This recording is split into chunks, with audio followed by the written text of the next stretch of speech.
Now is the historical moment, the time, not only to fight severe virus, but to shape the system. We have a unique but rapidly shrinking window of opportunity to learn lessons and reset ourselves on a more sustainable path.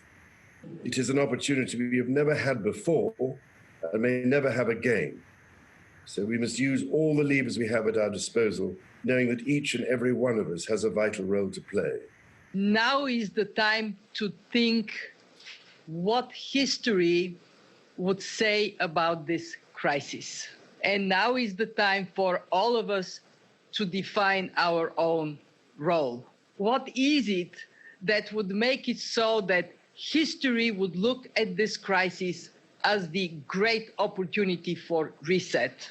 The Great Reset is a welcome recognition that this human tragedy must be a wake-up call. It is imperative that we reimagine, rebuild, redesign, reinvigorate, and rebalance our world. Rebalancing investment, harnessing science and technology, and advancing the transition to net zero emissions, all elements of the Great Reset, are fundamental to building the future we need. The world's problems fit on three sides of a triangle.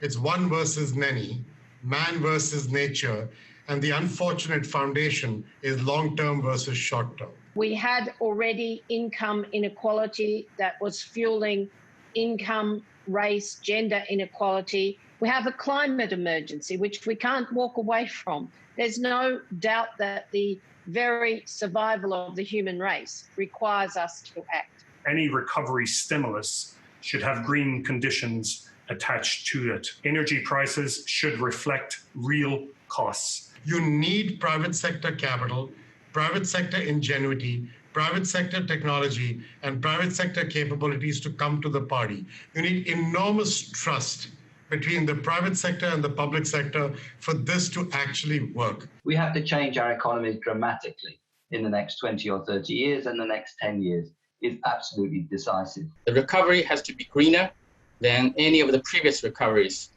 And in order to do that, we need to ensure that the stimulus package, including fiscal and monetary, are much greener than they were before.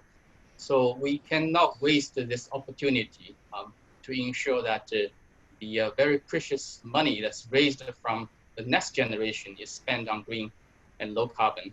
We will now start a quite high number of task forces to look at all the different issues, and we will present all those ideas to the people assembled in Davos. But at the same time, we will make Davos very different, very open, to ensure that we do not fall back to old recipes, but that we really look at forward-oriented solutions. Young entrepreneurs, especially from developing countries that are there and can see the right problem, can really step up and create solutions. Finding profitable solutions to problems of the people and the planet, and we're starting to see firms move to that, and we're seeing firms that behave responsibly in that way actually doing better on conventional measures of profitability and doing better in this particular period. We've also seen social entrepreneurs step in incredible ways. Not only has it exposed the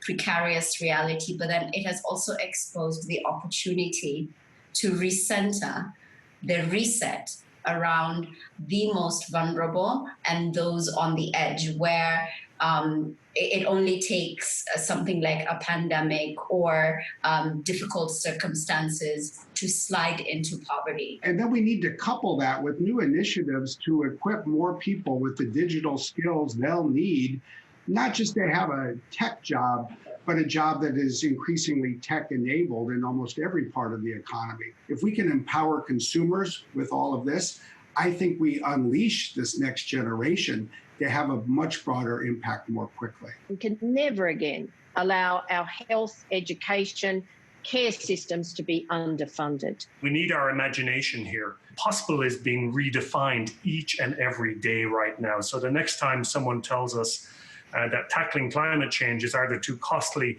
or too difficult, I think we need to remind them and remind ourselves of what just is happening right now. We not only have to demand change, but also create change. We have to live up to the expectations which we have created, and we will do so.